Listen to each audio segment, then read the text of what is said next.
Assalamu alaikum wa rahmatullahi wa barakatuhu. We are here to look at the 23 names of Surah Al Fatiha. So far, yesterday, we looked at one of the 23 names, which is Al Fatiha. Today, we'll start out by looking at two other names of Surah Al Fatiha. One of them is called Fatihatul Kitab, and another one is called Fatihatul Quran. So Fatihatul Kitab or Fatihatul Quran means something by which the Al-Kitab, which is a name of the Quran as well, opens, or Fatihatul Quran means something that which the Quran itself opens. And then these names are actually derived from the ahadith. For example, in Sunan al-Nisa'i, in Kitab al-Iftitah, hadith number 910, Prophet Muhammad sallallahu alaihi wasallam said, "La salata liman lam yaqra'u bi Fatihatil Kitab." It is required for you to recite Surah Al Fatiha in the Salah. Now there are differences of opinion in terms of individual, collective. We're not going to go into that rulings, right? So that is one hadith which is also reported in Tafsir Ibn Kathir in volume number 1, page 12. Similarly, Abdul Malik bin Umair narrates it from Prophet sallallahu alaihi wasallam, "Fatihatul Kitab shifa'un min kulli da'in." That Fatihatul Kitab means Surah Al Fatiha has the cure for the diseases, every disease. So this is in Surah Ad-Darmi, volume number 2, page 320, Kitab Fada'il al-Quran, hadith 3373. So in the Quran Al-Kareem, you notice that Surah Al-Fatiha is right at the beginning. However, it was not the very first surah to be revealed in terms of its ayahs. But the arrangement of the Quran was done by the Prophet sallallahu alaihi wasallam, of course, by the instructions he received from Allah subhanahu wa ta'ala, is how the Quran has been arranged. So the revelation arrangement and the recitation arrangements are not same. The Quran was revealed in different parts in the year 23 years, and the arrangement of the Quran is done. However, Allah subhanahu wa ta'ala wanted it to be done as instructed to Prophet sallallahu alaihi wasallam. So these are two additional names of Surah Al-Fatiha that you know. There is another name of Surah Al-Fatiha, which is Ummul Kitab, which is name number 4. And name number 5, Ummul Quran. And then in a hadith in Sunan Abi Dawud, narrated by Abi Hurairah radiyallahu anhu, that the Prophet Muhammad sallallahu alayhi wasallam said, "Alhamdulillahi Rabbil Alameen, Ummul Quran wa Ummul Kitab wa Sab'ul Mathani." That Alhamdulillahi Rabbil Alameen, which is Surah Al-Fatiha, is Ummul Quran, and it also Ummul Kitab, and is also as Sab'ul Mathani.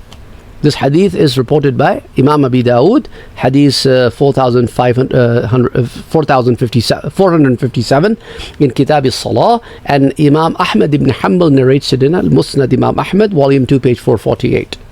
And Ubadah ibn Samit radiyallahu anhu narrates it that the Prophet sallallahu alaihi wasallam said, "La salata liman lam yaqra'u bi ummil Quran." The salah is incomplete without recitation of the Surah Al-Fatiha, which the Prophet said in this narration as Ummul Quran. So there are a couple of narrations about Ummul Quran and another narration about Ummul Kitab. Now, in Arabic language is used for roots. And roots has the nutrition coming in, and whatever root collects impacts the rest of the tree and its branches. So Quran is a tree with branches. So each surah is a branch, and Surah Al-Fatiha is the root from where things are getting pushed up.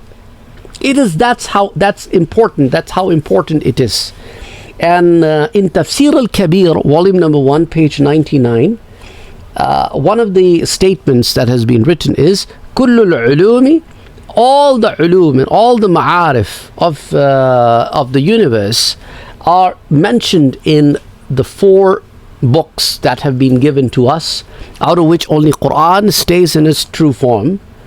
And then whatever knowledge is in other books have been combined in the Quran al-Kareem, ulumuha fil Quran, And all the knowledge in the Quran has been summarized into Surah Al Fatiha. وَعُلُومِ الْقُرْآنُ فِي الْفَاتِحَةِ. And if you go to the Ahl al-Arab, the people who speak Arabic as a language, they would basically say that for all work, its summary is its roots. So the root is Surah Al Fatiha, which is the summary of all the work. That's why it is called Also, when people would go out on expedition, the flag under which everybody will gather would also be called So and similarly, the word Ummul Qura has also been used as the very first city, as it is the one that started the beginning. For example, in Quran, in Surah Al Imran, Allah subhanahu wa ta'ala says, "In awwal baytin wudi'a lin-nasi lalladhi bi Bakkah." The first house that was created for the humanity is Makkah. And then in Surah Al-Ma'idah, Allah subhanahu wa ta'ala says, جَعَلَ اللَّهُ الْكَعْبَةَ الْبَيْتَ الْحَرَامَ قِيَامًا لِلنَّاسِ.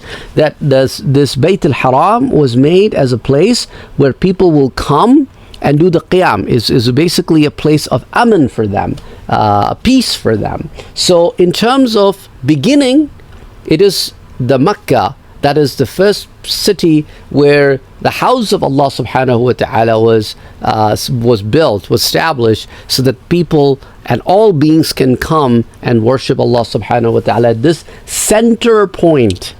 Exactly the same way Fatiha is Ummul Kitab. And then if you analyze and look at Surah Al Fatiha, you will see that in Surah Al Fatiha we find the ulum al-aqaid, we find the ulum al-ahkam, and we also find the ulum al-tadhkir. These are the three different categories of ulum that are found in the Quran as well. So for example, if you look at the first three ayahs of Surah Al-Fatiha, you find that these ayahs depict aqidah. For example, you find the uluhiyah of Allah subhanahu wa ta'ala, that He is ilah. You find the rububiyyah, that He is Rabb. You find that He's the one who should be praised, istihqaqul hamd. He's the one to whom ar-Rahmaniyah is, that He's the most beneficent. He is the most merciful, ar-Rahimiyah. He is the Malik. So the ownership belongs to Him. And then Maliki Yawmiddin means there is a day of judgment that you have to go and present your deeds. So He is the one who will pass the final judgment, and there will be a reward system or punishment system. All of these things are mentioned in the first three ayahs of Surah Al-Fatiha, talking about aqaid.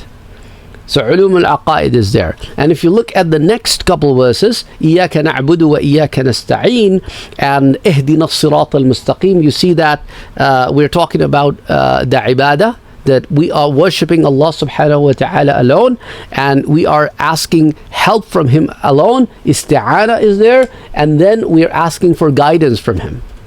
So that is about the ulum al-ahkam. And if you look at the remaining ayahs, which talk about the reward system, which talk about the punishment system, which talk about the things which are considered to be from the tadhkir, which are basically reward for the good deeds and punishment for the bad deeds, which talks about the ikram, which talks about things which are related to the khashiyah, taqwa. All of those components are being talked about in those end ayahs, closing ayahs. So we find the ulum al-aqaid, the ulum al-ahkam, the ulum al-tadhkir, all of them together in Surah Al-Fatiha, summarizing the entire message that is spread out in the Quran. So I have given you today 4 more names: Fatihatul Kitab, Fatihatul Quran, Ummul Kitab, and Ummul Quran. Inshallah, we'll start giving you other names in the next lecture. I hope this was also beneficial, and let me know in the comment section below, please. Your comments are extremely appreciated, and we know that you're really understanding this, what we are doing here, and it's just easier for you to follow. We are trying our level best to make it easier, and if we are using any terminologies, we are trying to make it easier for you to follow those terminologies through explanation. But still, we need your comments. We want you to like, share, and subscribe, and we want this information to reach more people so that more people can benefit from it, and for which we need your help. Till next time, assalamu alaikum.